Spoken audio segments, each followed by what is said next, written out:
সময়টা 2035। আমাদের মধ্যে অনেকেই নিজেদের পার্সোনাল লাইফ, ফ্যামিলি কিংবা কাজের কারণেই ব্যস্ত হয়ে পড়েছে। আবার অনেকেই হয়তো যে কোনো কারণে দেশে বাইরে গিয়েছে। যেমন আমি নিজেই আমার পরিবার ও কাজের চাপে অনেকটাই ব্যস্ত হয়ে পড়েছি। অনেক ব্যস্ততার কারণে পুরো কিছু স্মৃতি, মানুষ ও অনুভূতির কথা আজকাল বেশি একটা মনে থাকে না। রাত 3টায় হঠাৎ করে আমার ঘুমটা ভেঙে গেল। ঘুম ভেঙে যাওয়ার কারণে উঠে এক গ্লাস পানি খেয়ে আবারও ঘুমানোর চেষ্টা করলাম, কিন্তু কেন যেন আমার ঘুম আসছে না, শুধু অস্থির লাগছে। আমি আর ঘুমানোর চেষ্টা করলাম না, বিছানা থেকে উঠে বারান্দায় গিয়ে দাঁড়ালাম। পরিবেশটা একদম নীরব, শীতল হাওয়া বইছে, মাঝে মাঝে আবার ঝিরিঝিরি বৃষ্টিও পড়ছে। কিছু কিছু ফোঁটা আমাকেও ভিজিয়ে দিচ্ছে। আজ আমি যেন সেই পুরনো কিছু অনুভূতি অনুভব করতে পারছি। আজ আমি যেন সেই পুরনো আমিটাকে খুঁজে পেয়েছি। কিছুক্ষণ পর কি একটা মনে হতেই যেন আমি আমার পুরনো আলমারিটাতে বেশ অনেকটাই ধুলো জমে আছে। একদম উপরে থাকে অনেক বড় একটা বাক্স রাখা আছে। বাক্সটা বেশ কয়েকদিন ধরে খোলা হয় না। আজ কি মনে হতেই যেন বাক্সটা খোলার সাথে সাথে বুকের ভেতরটা মোচড় দিল। অজানা একটা ভয় কাজ করছে। হঠাৎ বাক্সটার ভিতর থেকে একটি ছবি বের করে ভাবতে লাগলাম, এই সেই ছেলেটা যার জন্য আমি একটা সময় কতদিন ভাবছি।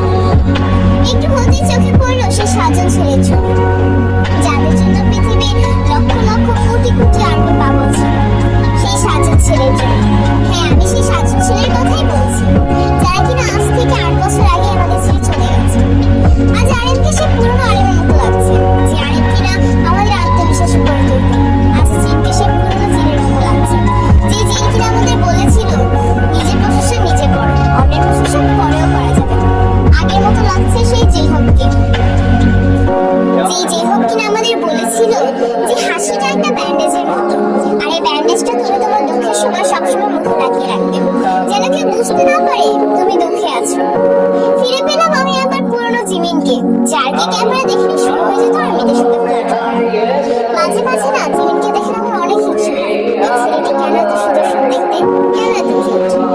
আজ মনে হয় আবার নতুন করে তেল পেলাম, যে কিনা সবসময় বাচ্চাদের মতো পাগলামো করতো। আচ্ছা, সে কি আজও এমন ভাবে পাগলামো করে? আবার ঠিক আগের ছেলেতেই যেন আজ ফিরে পেলাম, যাকে আমরা ভালোবেসে ডাকতাম তলা মিলে। প্রচুর ঘুমটা একটা মানুষ ছিল। সে কি এখন এমনই আছে? ফিরে পেলাম আমি আমার বানি স্মাইলের কিংকে, মানে জাঙ্কুকে, যাকে দেখে কিনা আর্মিরা তাদের সকল দুঃখ কষ্ট ভুলে যায়। আমাদের এই 7 রাজারা আজ নিজের পার্সোনাল লাইফ নিয়ে ব্যস্ত। 2027 দেখতে দেখতে 2027 চলেও গেল। বিটিএস ডিসব্যাক হয়ে গেল। কি আজকের ব্যাপার না? ভেবেছিলাম ডিসব্যাক হয়ে গেল হয়তো আমরা বাঁচতেই পারবো না, আর এখন ওদের ছাড়িয়ে পুরো জীবন চলে যাচ্ছে। সময়টা কি তাড়াতাড়ি চলে যায়, তাই না? বোঝাই যায় না। আজ রাতটা আমার জীবনে প্রেমজালে তো রাত হলো। যতই ওদের কথা চিন্তা করছি, ততই চোখ থেকে পানি বেরিয়ে পড়ছে। মনে হচ্ছে ভিতরে কান্নাটা এখানে বেরিয়ে গেছে। এরই মধ্যে বাইরে জোরে বৃষ্টি নেমে গেল। বৃষ্টিতে আমার চোখের জলে গড়িয়ে গেল। ছবিটা বুকে জড়িয়ে অঝরে কাঁদতে লাগলাম। যতই বলি কাজের চাপে তাদের কথা মনে থাকে না, কিন্তু দিন শেষে তো সবই মনে পড়ে। কিছুটা প্রকাশিত, তো কিছুটা মনে গভীরে থেকে যায়।